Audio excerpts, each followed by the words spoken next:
260문부터 263문입니다.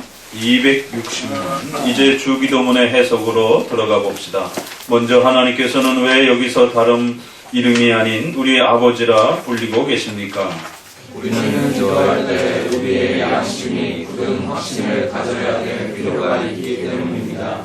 즉 우리 하나님께서 우리 아버지라는 한마디 말로 부르실 때 이 말은 아버지와 같은 다정함과 사랑스러움을 뜻하는 것이어서 우리 안에 있는 모든 불안과 의심과 곤혹스러움을 제거해 주며 우리로 하여금 친밀함을 가지고 하나님께 나아갈 수 있는 용기를 부여해 주시는 것입니다.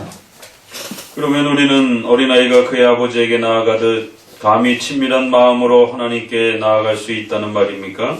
그렇습니다. 우리는 이것으로 우리가 구하는 것을 반드시 얻으리라는 큰 확신을 가지고 나아가게 되는 것입니다. 왜냐하면 악한 우리도 자녀들이 빵과 고기를 우리에게 구할 때 이를 거절할 수 없다면 선하실 뿐만 아니라 온갖 좋은 것에 근원이신 하나님께서는 당신의 자녀들의 간구를 더더욱 거절하지 않으실 것이기 때문입니다. 왜 당신은 하나님을 나의 아버지라고 부르지 않고 일반적으로 우리 아버지라고 부릅니까? 성도 각자는 하나님을 개인적으로 자기 자신의 하나님이라 부를 수 있습니다. 그러나 예수 그리스도께서는 이 기도의 모모를 통해서 우리에게 공동적으로 기도하는 것을 가르쳐 주신 것입니다. 그것은 우리는 기도하면서 이웃에 대하여 사랑을 실천하는 것과 또 자기의 일말의 걱정에서는 안 된다는 것을 가르치기 위함이었던 것입니다. 주기도문의 6가지의 중요한 기도의 이제 원리에 있어서 제일 앞서 소개가 되어지는 이제 하늘에 계신 우리 아버지여 이름이 거룩히 여기옵음을 받으시며 라는 부분이 소개가 됩니다. 이 첫 소절에 있어서 우리에게 가르치는 중요한 2가지를 기억해야 된다라고 말합니다. 하나는 하나님에 대한 올바른 이 신인식, 하나님이 어떤 분인지에 대해서 정확한 신인식을 가지고 기도해야 된다고 말합니다. 그럴 때 이제 첫 번째는 우리 아버지여라고 하는 이 단어와 두 번째는 하늘에 계신이라고 하는 이 두 단어를 통해서 하나님이 어떤 분인지에 대한 아주 중요한 신인식, 신에 대한 올바른 이해, 올바른 신앙, 올바른 또 신앙의 확신들을 가지고 기도해야 된다라고 말합니다. 하나님이 어떤 분인지를 알지 못하면 제대로 기도할 수 없다라는 것이. 그럼 하나님을 우리가 어떻게 이해하고 바라봐야 하나님을 제대로 이해한 것인가? 하나님을 올바르게 바라보면서 하나님이 어떤 분인지를 제대로 인식하면서 그렇게 기도로서 다가서야 된다라는 것이. 하나님을 사장처럼 생각하고 다가서게 되면 안 된다라는 겁니다. 하나님을 이웃집 아저씨처럼 생각하고 다가서면 안 된다라는 것이. 그러면 기도의 근원적 원리에 있어서 첫 번째가 되는 이 내용에 있어서 우리에게 가장 먼저 하나님이 누구신지를 정확하게 인지하고 하나님 앞에 이제 주의 이름이 거룩히 여김을 받으시오며 라고 이렇게 기도해야 된다는 것이.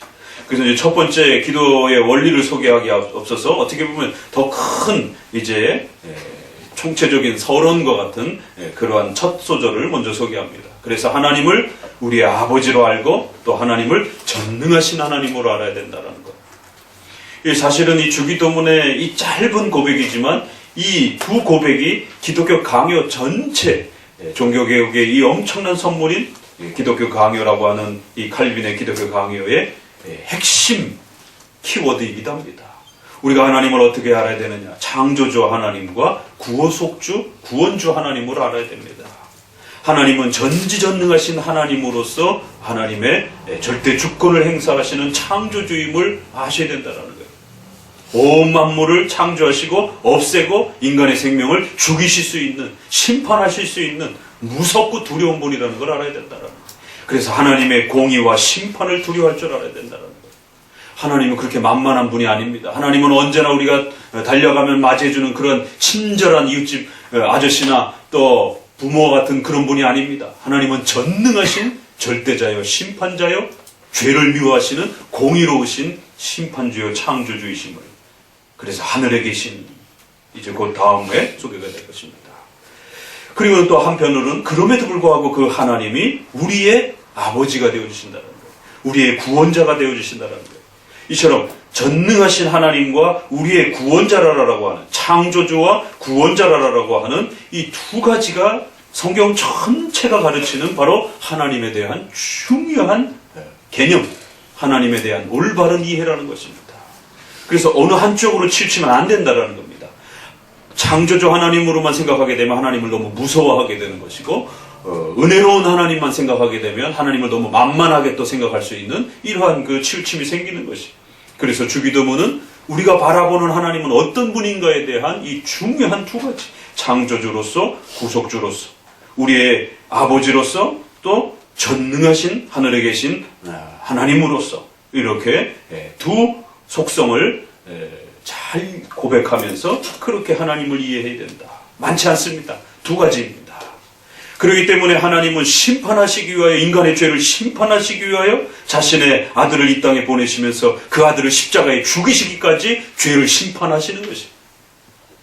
그냥 너희들 죄 용서해 주겠다, 이제 없던 일로 치자, 이렇게 하실 수가 없는 겁니다. 하나님이 정하신 원칙을 깨트렸기 때문에, 법을 깨트렸기 때문에 반드시 인간은 죽어야 되는 거예요. 그래서 그의 아들 예수 그리스도께서 친히 오셔서 죽으실 정도로 그 하나님의 공의와 심판은 무서운 것입니다. 그럼에도 불구하고 그 하나님이 친히 이 땅에 오셔서 자기 자신을 희생제물로 드려주시면서 그렇게 우리를 구원해 주신 것입니다. 그래서 십자가에는 죽음이라고 하는 공의와 희생과 사랑이라고 하는 구원의 이 두 내용이 아주 절묘하게 그렇게 겹쳐 있는 것입니다. 이처럼 주기도문은 제일 먼저 우리에게 하나님은 어떤 분이신가, 성경이 말하는 하나님은 어떤 분인가, 오늘날은 우리 아버지여 라고 하는 이 고백만이 너무 강조가 돼서 하나님의 사랑만 지나치게 강조가 돼서, 그래서 성경 전체를 구속주 중심으로, 구원 중심으로, 그리스도 중심으로 성경을 읽어가려고 하는 이러한 많은 또 신학 운동들이 벌어지고 있습니다. 창조주 하나님에 대해서 다 잊어버렸어요. 유대인들이 창조주 하나님만 너무 붙들고 있다가 은혜와 사랑으로서 이 땅에 오신 그리스도의 은총과 구원의 이 복된 비밀을 잃어버린 것처럼 오늘날은 하나님에 대한 경외와 두려움과 하나님에 대한 존경과 떨림이 교회 안에, 성도들 안에 찾아볼 수가 없는 것입니다. 주기도문에 이처럼 신인식이라고 하는, 좀 어려운 말로 신인식, 신에 대한 이해, 하나님이 어떤 분이신가에 대한 바른 신앙관을 먼저 우리에게 요구합니다. 그래서 하나님께 기도하려면 하나님이 어떤 분이신지를 먼저 분명하게 알아라는 것이. 그런데 그 하나님은 두 가지의 큰 모습으로서 우리에게 그렇게 성경이 가르쳐진다. 하나는 전능하신 두렵고 떨리는 심판주, 창조주로서의 하나님. 하나는 또 우리 인간의 죄를 친히 짊어지시고 십자가에 죽으시고 그 아들까지 우리의 죄를 위하여 대신 줄 정도로 그렇게 사랑하시는 우리의 아버지가 되신. 그래서 언제든지 그 하나님 앞에 친밀하게 다가설 수 있도록 마치 자녀가 부모에게 달려가듯이 그렇게 우리에게 친절하게 대해주시고 은혜롭게 대해주시는 그러한 사랑이 많으신 그러한 분으로서 소개되어진다. 그래서 주기도문은 먼저 우리의 아버지여라는 부분을 먼저 다루는 겁니다. 그래서 이 우리 아버지라는 단어 안에는 두 가지를 기억하라라고 당부합니다. 하나는 이처럼 하나님은 무섭고 두려운 분이지만 그 하나님 앞에 얼마나 이렇게 우리가 은혜스럽게 또 친밀함으로 다가설 수 있도록 하나님이 우리에게 길을 열어주셨는지, 구원의 길을 열어주셨는지. 그래서 하나님의 자비로움과 은혜로움 안에서 그 하나님이 구원의 은총을 베푸신 그리스도로 말미암아 우리가 하나님을 아버지라고 부를 수 있는 것입니다. 감히 어떻게, 여기도 그런 표현들을 썼지만 감히 어떻게 하나님 앞에 죄인이 나아갈 수가 있겠습니까? 절대로 하나님 앞에 나아갈 수가 없는 것이.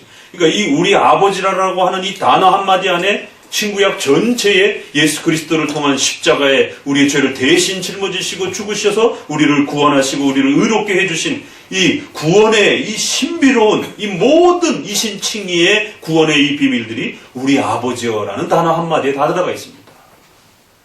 예수님을 통해서 이제 두렵고 떨리는 전능하신 하나님을 우리는 우리 아버지여라고 그렇게 부를 수 있게 되었다는 것입니다. 어떻게 우리가 아버지라고 부를 수 있습니까? 아버지라고 부른다라고 하는 것은 자녀라는 뜻이 이미 벌써 담겨 있는 것이에요. 우리는 자녀가 될 수 없는 것입니다.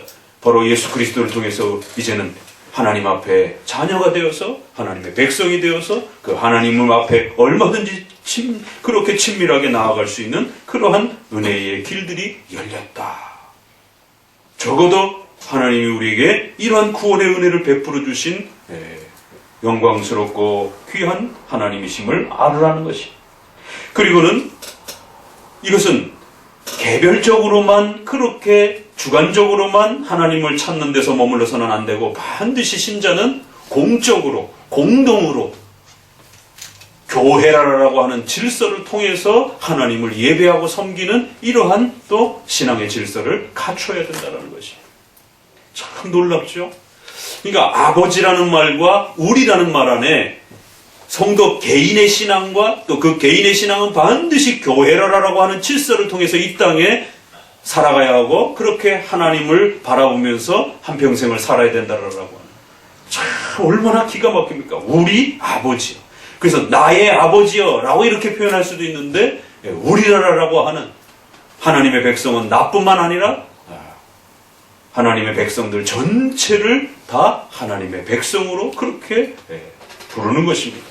그래서 반드시 성도들은 나의 아버지만 고백해서는 안 되고 교회라라고 하는 공동적인 공동체적인 신앙 공동체적인 그러한 그리스도의 몸된 교회 안에서 함께 기도하고 또 공적으로 기도하고 개인적으로 기도하는 것도 중요하지만 공동적으로 공적으로 기도하고 유형교회에 참여해서 이렇게 또 하나님을 함께 부르는 신앙의 질서가 반드시 있어야 된다는 거예요. 그래서 개인적으로 하나님을 열심히 아버지로서 구원의 은혜를 감격해 하면서 하나님을 찾아야 합니다. 그리고 그러한 성도들은 반드시 우리라고 하는 교회 공동체라고 하는 반드시 이 신앙의 질서 속에서 공동적으로 기도해야 되고 공적으로 기도해야 되고 공적으로 그렇게 예배하면서 살아야 된다는 것이. 왜요? 예수 그리스도께서는 여러분만 구원해 주신 것이 아니라 하나님의 백성들 모두를 구원해 주신 것이기 때문에 그래서 반드시 성도들은 하나님의 백성들과 함께 그리스도의 몸된 교회와 함께 열심히 또 하나님의 나라와 의를 위하여 기도하시고 또 다른 성도들을 위해서 기도하시고 또 그렇게 신앙생활을 하며 살아가야 된다는 것이. 이처럼 참 짧은 말인데도 그 짧은 말 안에 신앙의 아주 중심된 그러한 아주 핵심 교리적 내용들이 잘 담겼습니다. 이런 내용들 하나하나만 잘 익혀도 오늘 우리 시대에 잘못된 이러한 그 기도의 이런 모습들 또 이러한 기도의 모습 안에 교회론까지 다 담아내고 있는 이러한 참으로 놀라운 모습들을 보게 됩니다. 그러니까 오늘날은 지나치게 사랑 중심의 은혜 중심의 구원 중심의 이런 하나님에 대한 인식 공의의 심판의 창조주의 하나님에 대한 균형을 이루어야 된다는 거예요. 또 너무 주관적인 개인의 신앙 중심의 이러한 그래서 무교회주의가 팽배할 정도로 이제는 SNS라든가 인터넷 사이버가 발달이 되면서 점점 더 히브리서에 있는 말씀처럼 모이기를 패하는 그런 일들이 벌어지고 있습니다. 모이지 않는 교회. 희한한 말이죠. 모이지 않는 교회. 자기 혼자 믿는 그러한 신앙생활. 성경은 절대로 그러한 신앙생활을 권면하고 추천하지 않습니다. 반드시 모여야 되고 그 모임을 통해서 공적으로 설교와 예배를 드려야 되고 또 공동적으로 그렇게 기도하고 함께 신앙생활을 해야 한다라고 하는 주관적 신앙과 객관적 신앙이 균형을 이뤄야 된다라고 하는 이러한 것들이 500년 전에 가르쳤던 종교개혁의 신앙의 원리라는 것이 500년이 지났어도 여전히 동일한 것입니다. 이건 한 개인의 해석이 아니라 성경 해석이기 때문에 그런 것이에요. 오늘은 우리 아버지여라고 하는 이 고백 안에 담겨있는 개인적 신앙에 있어서 구원의 이 친밀로 우리를 하나님의 자녀로 삼아 하나님께 얼마든지 나아갈 수 있도록 친밀하게 우리를 불러주신 구원의 은혜의 사랑의 하나님의 이러한 또 고백과 또 그러면서도 그 하나님을 교회적 또 공동적 이러한 또 신앙 공동체와 함께 또 기도하고 예배하는 이러한 또 모습으로서의 우리의 기도 생활 또 우리의 신앙 생활을 또 권면하고 있습니다. 잘 또 그 우리 아버지여라는 뜻의 의미를 마음에 새겨두시기를 주의 말씀으로 권면을 드립니다. 기도합니다.